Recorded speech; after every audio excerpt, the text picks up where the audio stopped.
Hey guys, Jamie and Jeremy from Guildbrook Farm, and welcome to The Dirt. Today we're going to talk a little bit about the house.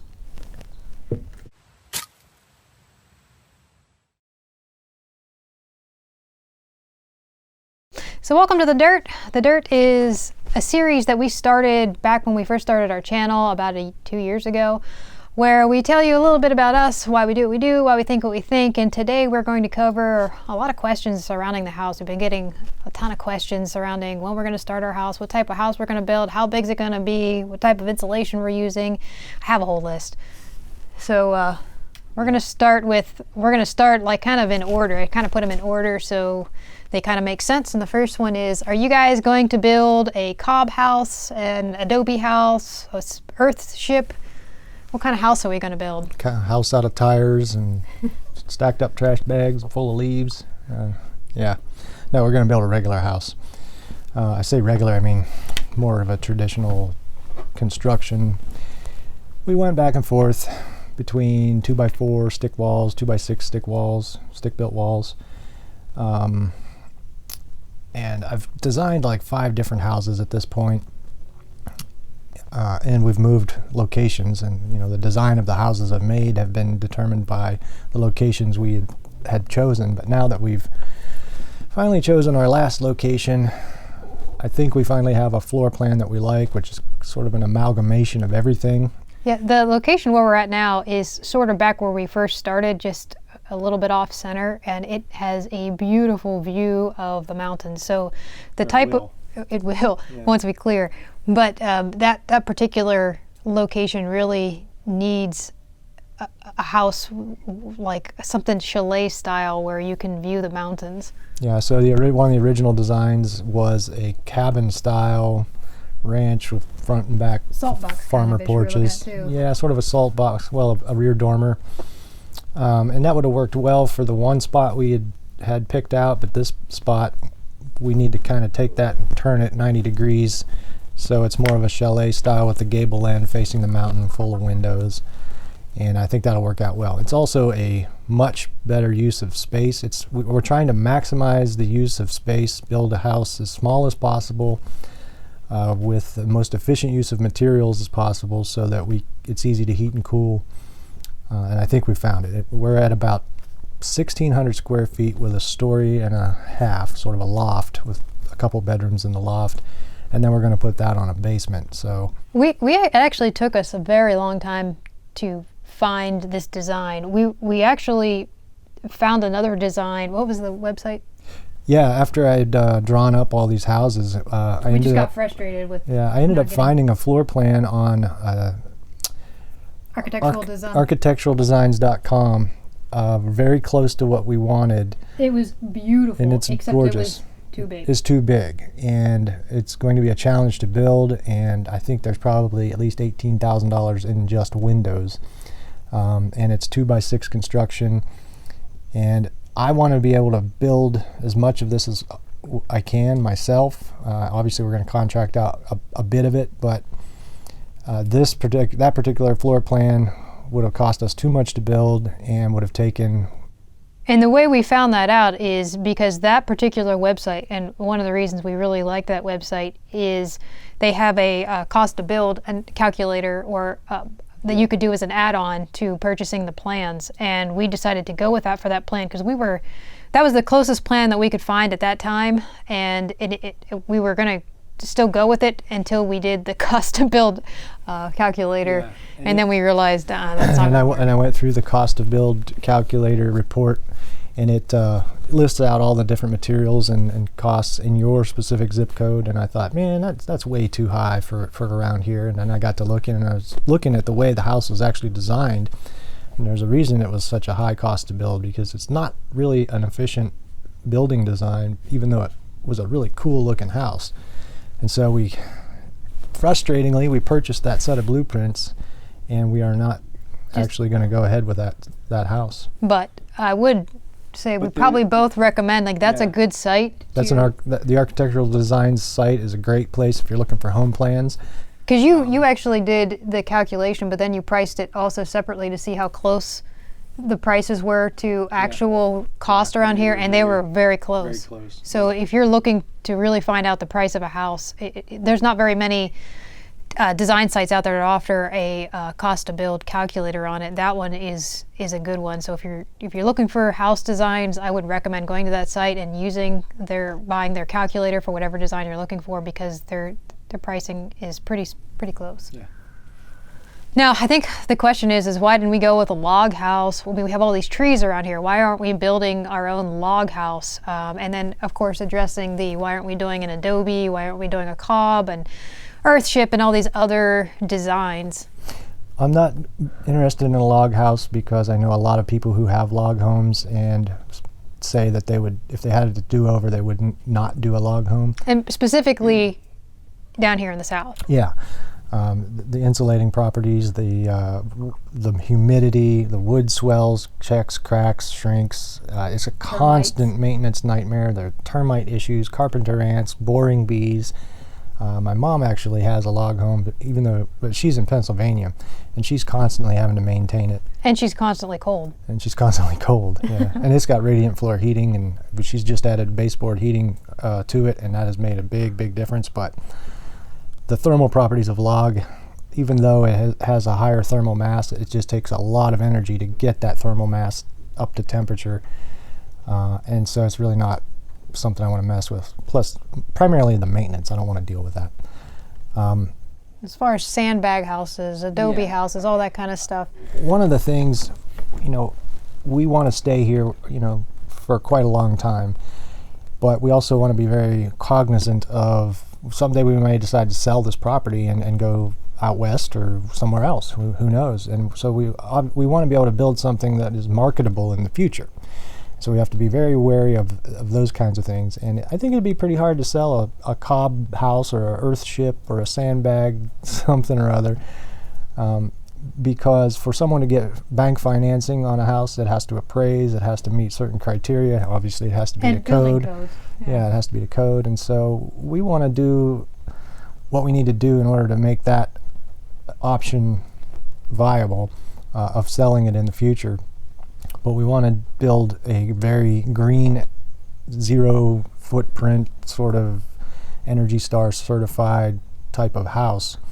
And I think we have a plan to do that now. We're working with a group of guys that possibly can help us do a post and beam or timber frame style house. I shied away from that earlier because of the cost. I mean, it is probably one of the most expensive methods of construction. However, these guys have a DIY kit. Yeah. And so, for us to harvest all this lumber and mill it and plane it and cut all the joinery ourselves, I just don't have that kind of time or experience or confidence in my own ability to do what it takes to do that in a quickly. And I want to be able to do this very quickly to get a dried-in shell from the time we break ground till the time we button up the roof and can lock the doors. So. And why the rush? Why not take 5 years to build a house if it takes 5 years? Well, from zero to getting it locked up is the rush for me, and then I can spend time finishing the inside at more of a leisurely pace. But when we start building, we're going to want to not have to be working in super hot 95 degree 100% humidity weather during the rain. All the weather issues are the biggest thing. And so in order to create a house as quickly as possible, leaning towards building this floor plan that we like, using a pre-cut timber frame kit that I can have made to our spec, and then we'll just skin it in sips, and we can go with 4.5-inch sip walls here in where we're at. We don't have to go with the bigger sip walls because we can get like an R28 wall with sips. And we can put it up very quickly, and we can do it ourselves because the floor plan that we're going to use will use no bigger than probably 12-foot beams and posts in a section, and we can put it up one piece at a time, and rather than having to assemble the vents on the floor and then have a crane lift it up. We will need probably a crane of some sort to put the ridge beam in where we hang the rafters on, but that will be the only part where we won't be able to physically do it ourselves, or maybe with a third person to help us. And so all of these things we have to take into consideration, and that's the path we're on right now. So a lot of people want to know square footage, or on what size are we looking at? Are we going to put it on a basement? Are we going to do a root cellar? Right. So again, as I said, I want to keep it as small as possible so it's easy to clean, and obviously we want to have enough storage, but we want to be able to have enough room. The kids' bedrooms need to be big enough to fit a dresser and a closet and a bed and all that. And so there's only so much you can do until you have, this is the minimum amount of space you need for your particular needs. Mm-hmm. And so we're going to build a first floor, and then we're going to build up with a half story or a loft, and then an open concept floor plan on the ground floor, and then it'll be on top of a full basement that we'll leave unfinished. I think we're looking at roughly around 1,600 square feet. So it'll be 1,600 square, probably 1,200-ish first floor, 400-ish loft, and then the basement will be 1,200. So it'll be quite a bit of space. It'll be pretty similar to our old house in terms of total square footage, and we would use the basement kind of in the same way, where part of it's a little workshop, part of it's our pantry, part of it's mechanicals, and maybe even a little studio down there for art and our editing and whatnot. So I think we've about exhausted every possible design thought, and finally came up with exactly what we want, and it's taken us a long time. Well, we're almost there. We still haven't quite have it mapped out yet, but we're close. But as far as a root cellar, that is a concept an idea that we wanted to do when we first moved out here, because all of our food is currently in our shed right now. And we thought, a root cellar is a great idea that's been used for centuries for keeping fruits and vegetables and whatnot through the winter. However, that's mostly in the north. Down here in the south, there are issues with mold, mildew, too much humidity. I mean, you do want a good amount of humidity when you're storing vegetables, fruits and vegetables throughout the winter, but it doesn't get cold enough down here to warrant really deep. To have a root cellar. You'd have to go really, really deep, and there's still the moisture factor down here. It's not that we're close-minded to it. It's just that there's a better alternative, which is having our pantry in our basement. At some point, we might go ahead and try a root cellar if we can get it deep enough and get it done the right way. But a lot of people use those spring boxes where the water's coming into your spring, and it's constantly cooled by the spring water at like 50 degrees, and that works for some places around here. I know some people do that, but we don't really have that kind of a setup here. So. And like I said, like she said, we can put it in the basement and just be done with it. Yeah. So, the other thing too, going back to the topic of why the rush, why get everything enclosed and done quickly, or fairly quickly, what we call fairly quickly, is the fact that you've seen us since we've moved out here about a year ago, all the problems that continually crop up with living in what we consider a temporary situation, just because we're living off of somebody else's, a very old trailer from the 60s. We have old designs or old setups as part of this trailer. Things just keep going wrong, and we're trying to get something established so we have a backup place to live in case something major goes wrong here, because we don't want to invest any more money into this particular place. Yeah, there's tons of things.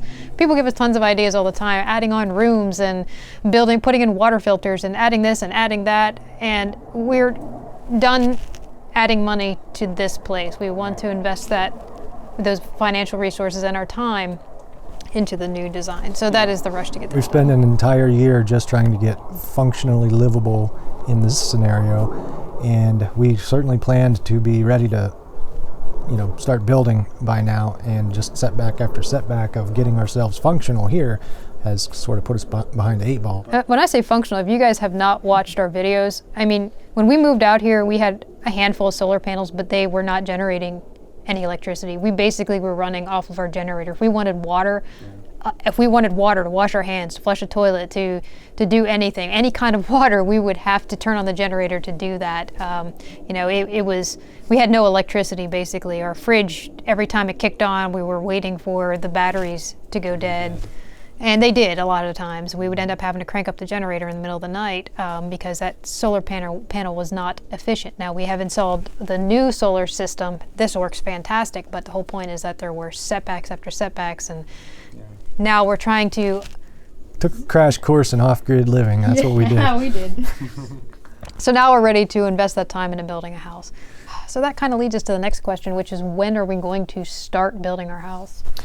I'm not 100% sure yet because now I'm having to redo all of the design and material specs and everything with this new plan.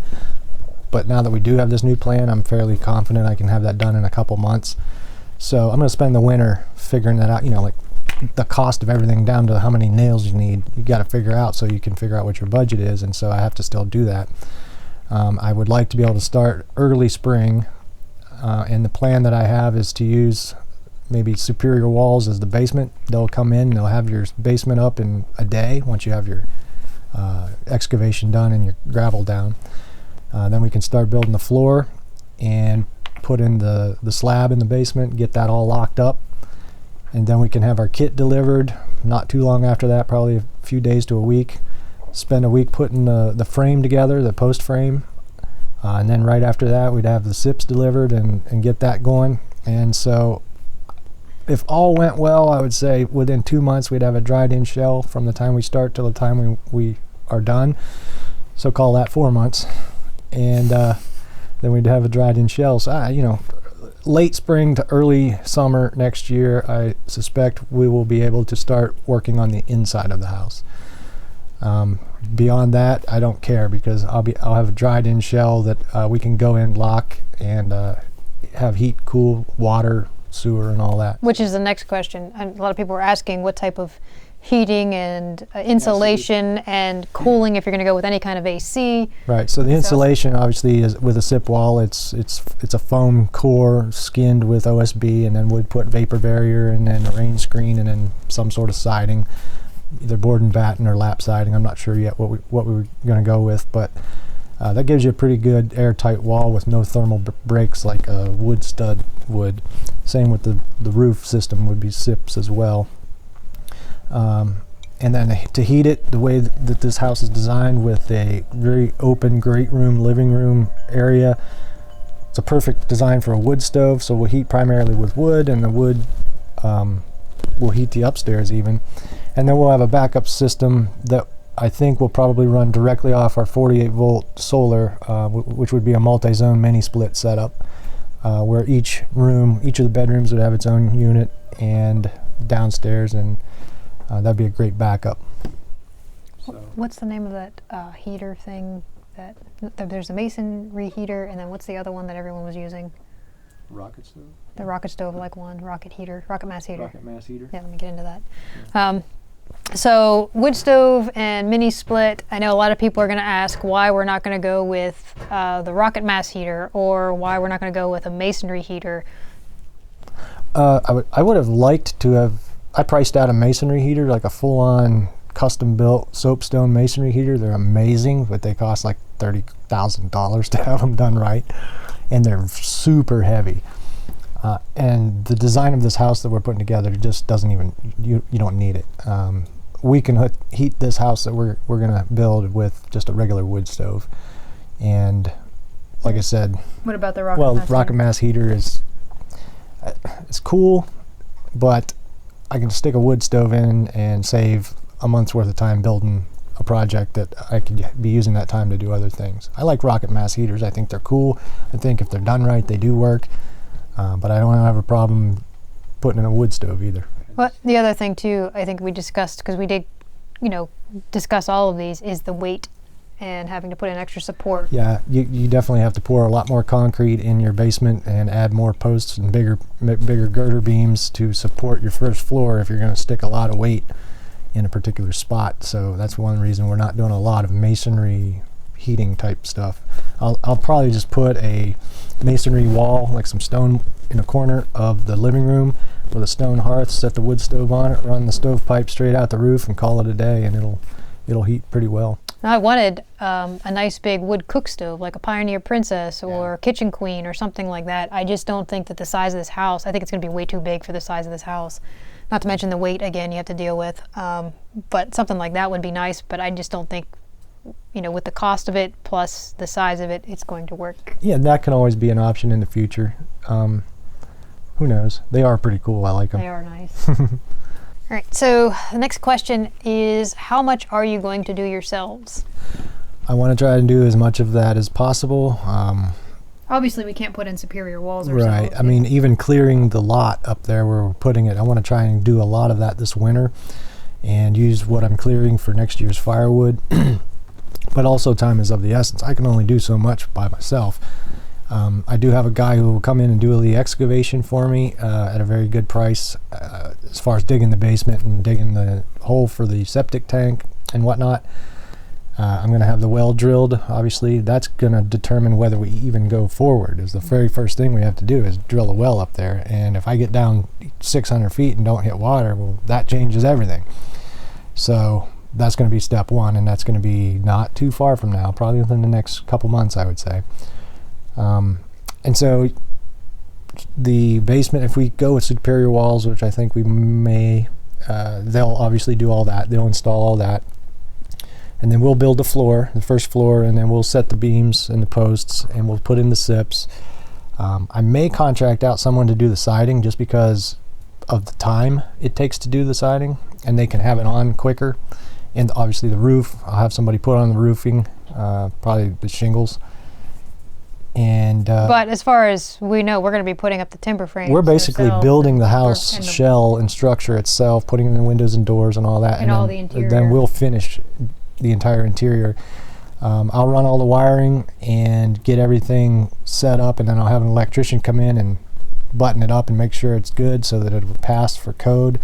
And I'll actually probably have a plumber come in and do most of the plumbing, because I don't have nearly as much experience with plumbing as I do wiring. I mean, even though it's not that difficult, I'm probably going to run all PEX inside for supply lines and Schedule 40 or whatever for vents and waste lines. And just have a regular septic for a 3-bedroom, 2-bath. What else? Next question is are you going to go on grid? We discussed that in the beginning, whether or not we were going to go. The other reason we're putting the house where we're putting it is it's the only spot on all of the acreage we have that actually has grid power and a transformer. So it'll be maybe 50 yards from the transformer where we're putting the house, so that if we do want to hook to the grid, we have that option at probably not too much cost. And it makes it a marketable property in the future. If someone wants to buy a house but they're not interested in living off grid, they can easily hook to the grid. We're not going to connect to the grid. We don't have plans to. We're going to use this system that we designed. We're going to add probably 12 more panels to it, and it'll run everything we possibly need to run that I can think of. So there's no reason to be on the grid, but we want that as an option. And that's one of the things that we're planning for here. As when we say that we're prepping, a lot of people instantly start thinking about end of the world, zombie apocalypse kind of prepping, and we're prepping for his old age. There might be a time where we can't cut wood, we can't split wood, and so we can't use the wood stove, and that's where the mini splits come into play. But there might also be a time where there's something wrong where we can't replace batteries or something on our solar system, or there is something else that crops up where medical conditions or something that would require us to hook up to the grid or even have the grid as a backup. We just want to have that option. Or maybe again, if we have to sell the property, it's not going to have as much value as an off-grid property around this area, as much value as it would if it were hooked up to the grid. So that is just things that we're thinking about. We want to make sure that we cover everything that we can possibly cover and dot our I's, cross our T's, and just have those available options if it makes sense to do them in the future. All right, so I have 2 questions left on our Q&A list of things people were asking us. And the first one is are you glad that you waited an entire year, which would be a year and a half now, to start building? Yeah, we're coming up on 1 year since we moved here. I'm very glad we waited a year. We've changed our minds so many times. We've seen so many things happen. We've had so many issues and challenges that have changed the way we originally had planned to go about doing this. I'm glad we waited a year, because if we had moved here and just started building with our original plan, we would be kind of unhappy at this point, I think. And we'd be happy we had a house, but I think there would be a lot of problems in the design and location of the house that we didn't foresee because we didn't wait long enough on the property to really think things through and understand how the property works. Yeah. I'm glad we waited. But I'm ready to go now. Yep, me too. Ready to get out of this tin can. So the last question is do you foresee any problems with being remote and building the house? And I can kind of answer some of that. The one is because we are so remote, we are having issues with, there are issues with just getting materials up here, and also there's sharp corners and turns and sharp inclines to get to our location. I do foresee there being some problems in getting the material delivered to this place, especially since we have a dirt road all the way up the mountain. Yeah, it's all part of the planning process. We have to account for all of those issues. Like, you got to be able to get tractor trailers in here. They got to be able to offload with a crane potentially. They've got to be able to turn around and get back out of here. So before we do anything, obviously we have to go and make sure a truck can get from here to the bottom of the mountain and back. And then there's weather to contend with too, because when we start getting into winter and then the thawing in the spring, we have issues with ice and snow and freezing at times. Even though it doesn't snow a lot or ice over a lot, we do have that issue. If that crops up during the week that our supplies are being delivered, that could be a huge problem. Also, same thing with the spring. If we have a major thaw and there's mud and, we have issues with deep ruts and stuff where vehicles can't get up here again, that could be another potential problem with timing. Yeah, this is not like buying a lot in a neighborhood and having a builder put your house up for you. This is a lot of extra challenges, and that's probably one reason why we haven't had very much luck finding a builder. That's another issue. Yep. I've contacted and spoken with, gosh, I can't count anymore how many builders I've tried to have come out here and look at this, and nobody wants to work. Nobody wants to do it, so we're like, well, we'll do it ourselves. We'll do it ourselves. I mean, I was all for having someone come and do us a turnkey house and or even a shell. But when you say off-grid, people are like, man, it's just not worth their time, because they're in business to make money too. But if you want to build a house and try and do it debt-free, and maybe not do a mortgage or whatever, and you've got a certain amount of resources you have to work with, and you say off-grid, well, first of all, a bank isn't going to talk to you for the most part, because they want to finance marketable properties.